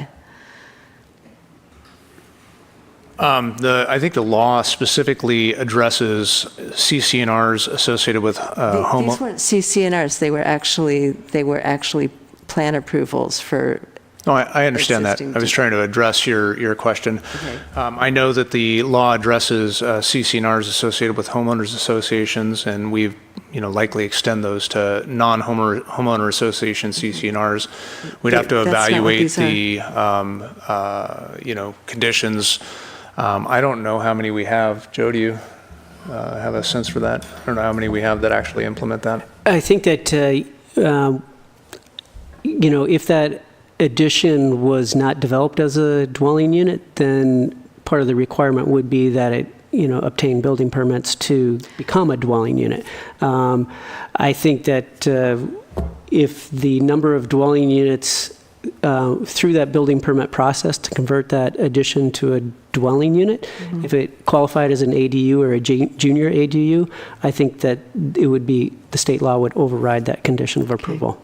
Is just my desktop call. That's my impression too, yeah.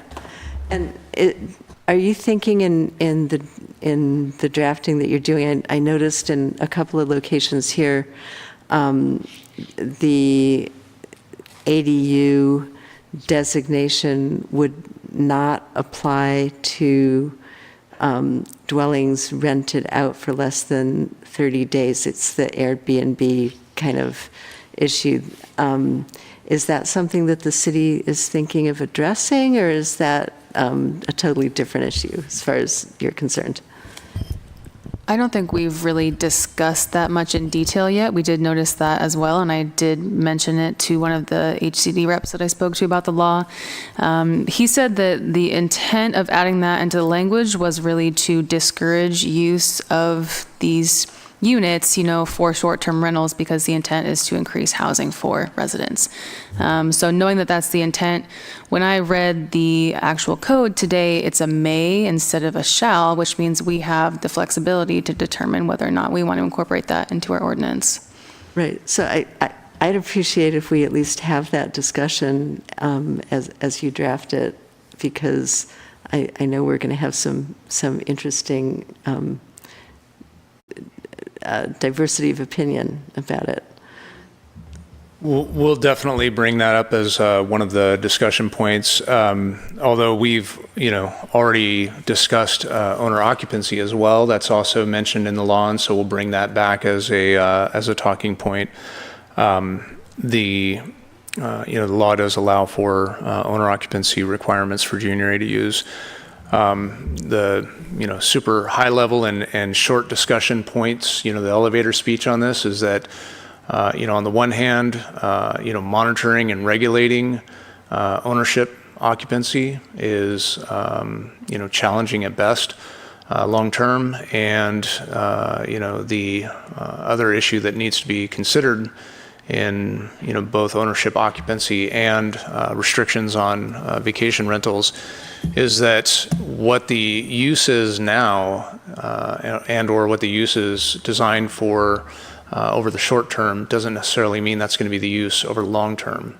And so, that gets into a regulatory morass that has staff trying to make, calls at the front counter and making notes on development plans and so on and so forth.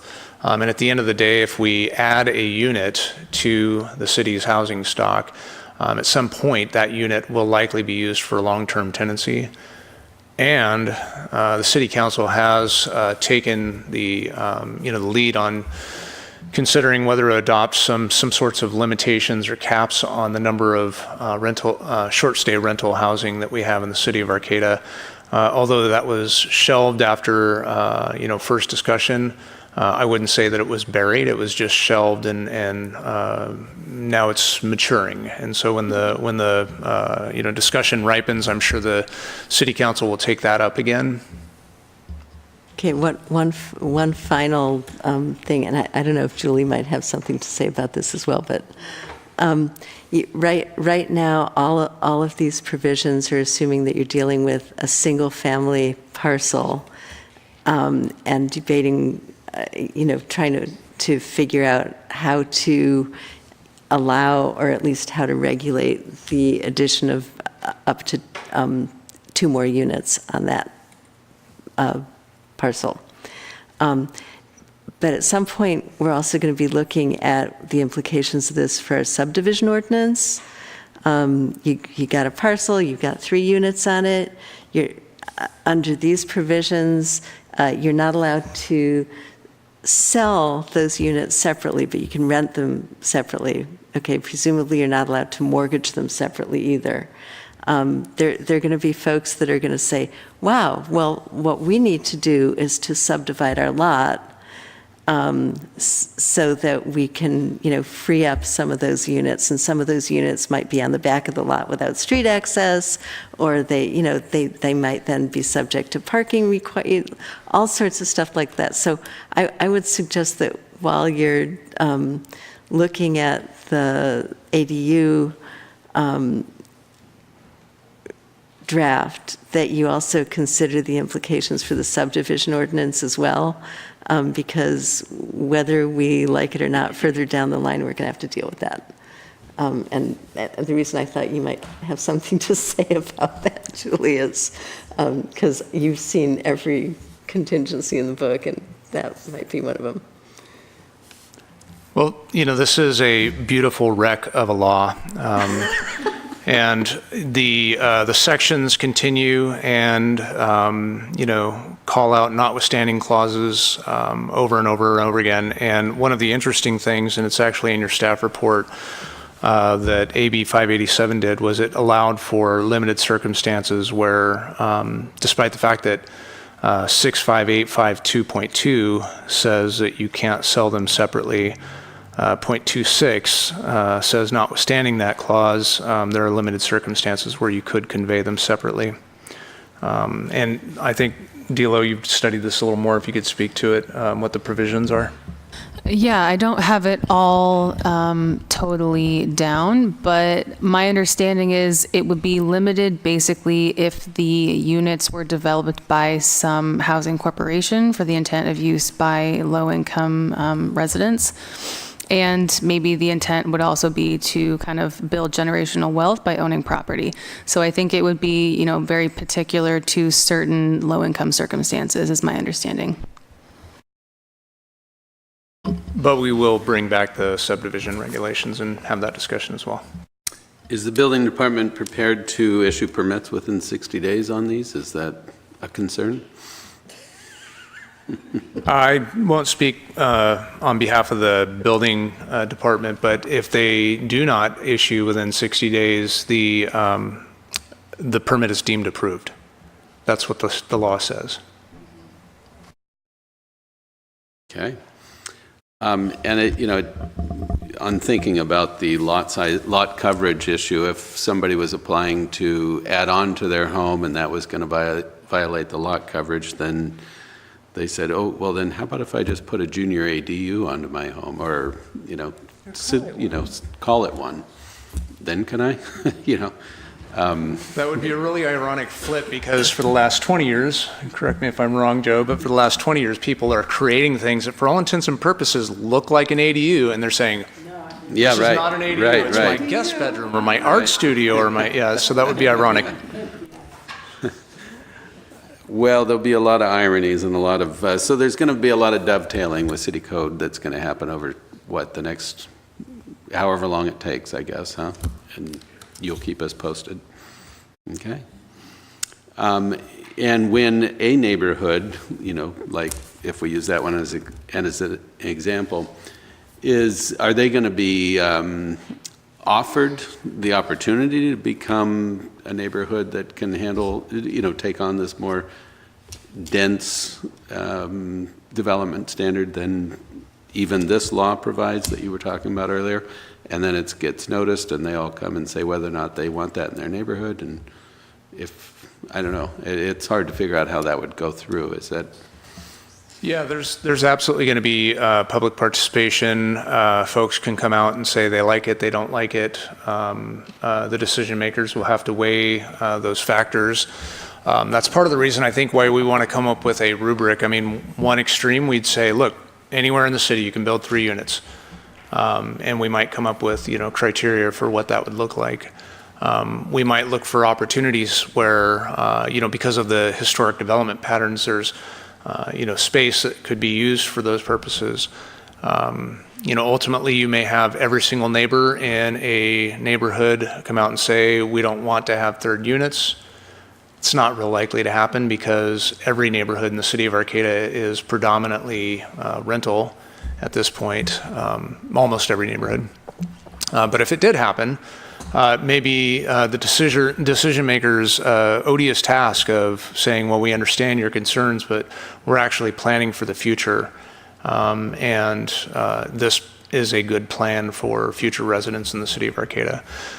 So you'll certainly hear those conversations, and I think that trying to develop a rubric for how we've selected the sites will be helpful. I think bringing the public along and helping them to understand the implications of the state's housing crisis. And clearly, the housing crisis is much more punctuated in urban areas than they are here on the North Coast. But we're not immune to the effects. And so we do need to plan for how we are going to absorb future growth. The impacts of climate change are going to make other places in the state, other places in the country less desirable. We were all the geniuses who decided to move here before they even knew there was climate change in effect, because we saw this as this oasis in the great wasteland of wherever. And I think a lot of other people are going to start to recognize that. If you look at the climate change mapping, go to CalAdapt. They've got a lot of great climate change mapping tools, and you can look at fire, you can look at extreme heat, you can look at rainfall, all these other factors that are going to affect jurisdictions, existing built-out jurisdictions. And we are a climate oasis. Don't let it out. So we're going to see, it's a public meeting, that's right, darn it. So we're going to see population growth. We're already seeing population growth related to climate refugees, and it's going to increase in the future. And I think that if we don't plan for it, that's not going to stop it from coming. Good point. And did you say CalAdapt? That's the interactive website where you can look at the maps? It is, yeah. I'll send out a link to you all. It's a good way to while away the time. Okay, so unless there are other comments or questions on this item, no, we can move on. Unless staff has no more comments on this, we can close this till further notice. We have, where are we? Sorry, here. That one was printed backwards. Okay, correspondence and communications, business items. Done. Special meeting. Okay. Correspondence and communications. Anybody? I guess the only thing I'd like to mention is that Dan came to the city council meeting and delivered your annual report last meeting. You did a fantastic job. I don't know how many of you tuned in and watched, but he also at the end stole my thunder and announced that there was an opening. There's now 2 openings on the planning commission, and so. Mike has resigned his position. And so, so just putting that word out again, thank you for promoting it at the city council meeting. Make sure you talk to your friends and neighbors and let them know that we're looking for 2 good candidates to apply for planning commission vacancies. And the city council was well informed that the commission would like access to more trainings. They took that to heart. Anything else from the commission? No, seeing none, we will adjourn. Thank you, Dan. Yes.